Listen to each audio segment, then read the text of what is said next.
हरे कृष्णा। राधे राधे। आप सभी का स्वागत है मेरे YouTube चैनल किस्से किरदारों के में। और आज की कहानी का शीर्षक है बुढ़ापे की लाठी।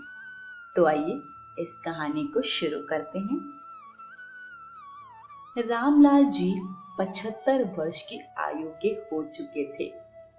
अब तक उनका शरीर काम कर रहा था तो वह छुटपुट बाहर के काम कर लिया करते थे, पर अब उनका शरीर बिल्कुल ही चलना बंद हो गया था।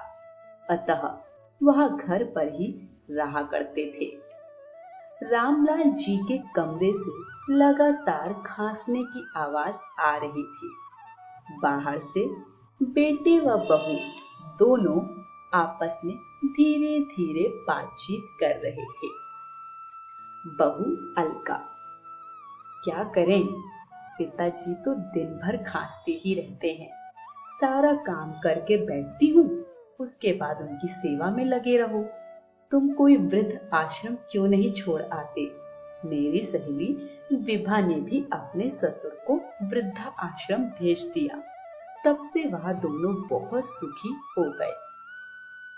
बेटा रमेश, तुम्हारा दिमाग तो ठीक है कि नहीं? बिना सोचे समझे कुछ भी बोलती रहती हो। बहू, इसमें मेरा दिमाग क्यों खराब है? तुम तो दिन भर काम पर चले जाते हो, पर मुझे दिक्कत होती है। कल भी विभा के यहाँ किटी में जा न सकी और मेरी माँ 2 दिन से मुझे बुला रही हैं। उनकी तबीयत ठीक नहीं है। बेचारी बूढ़ी हैं तो अपनी बेटी का इंतजार करती हैं। बेटा, क्यों नहीं जा पा रही हो? कोई बाबूजी रोकते थोड़ी हैं। उनका काम करके चली जाओ। फिर घर में बबलू भी तो है, वह देख लेगा। बहू, बबलू अभी 12 साल का है और उसकी कोई यह उम्र नहीं है कि वह बुढ़े लोगों की सेवा करता रहे। उसकी पढ़ाई भी रहती है, फिर यार दोस्तों में खेलता भी है। उसका बचपन छीन लूं क्या? बेटा, ज्यादा परेशानी है तो सारा सामान बाबूजी के कमरे में रख जाया करो, फिर तुम आराम से चली जाया करो। कोई प्रॉब्लम आएगी तो बाबूजी मुझे फोन कर देंगे। बहू, तुम्हें शायद याद नहीं है, पिछली बार जब मैं बाजार घर का सामान लेने गई थी तब पिताजी पलंग से गिर गए थे और तुमने ही आकर मुझे यह कहा था कि उनको अकेला छोड़कर जाना नहीं है। बेटा, तो बताओ क्या करूं? जिस दिन तुम्हें जाना हो मैं दुकान की छुट्टी ले लूंगा, पर पिताजी जब तक हैं तब तक तो हमें ऐसे ही रहना पड़ेगा। रामलाल जी बेटे और बहू दोनों की बात सुन रहे थे। उन्हें लगा कि चलो, बहू तो बुढ़ापे में सेवा नहीं करना चाहती, पर बेटा मेरा अपना है, उसे मेरे लिए बुरा लग रहा है। बहू बेटे की पुनः बातचीत रामलाल जी सुनने लगे। बहू, हाँ हाँ, तुम्हारी दुकान तो बहुत करोड़पतियों की दुकान है कि एक दिन बंद कर दो तो कोई फर्क नहीं पड़े।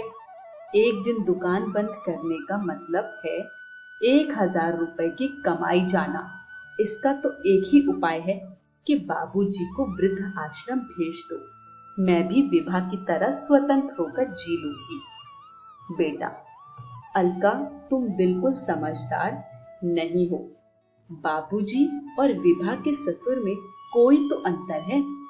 विभा के ससुर की कोई पेंशन थोड़ी थी, उनके तो प्राइवेट नौकरी थी। उन्हें जो रिटायरमेंट के बाद पैसा मिला वह उन्होंने अपने बेटे और बेटी को बांट दिया, इसलिए विभा ने उन्हें वृद्ध आश्रम भेज दिया।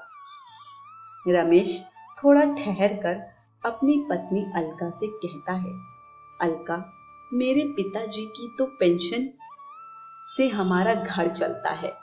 मेरी छोटी सी दुकान से क्या होता है?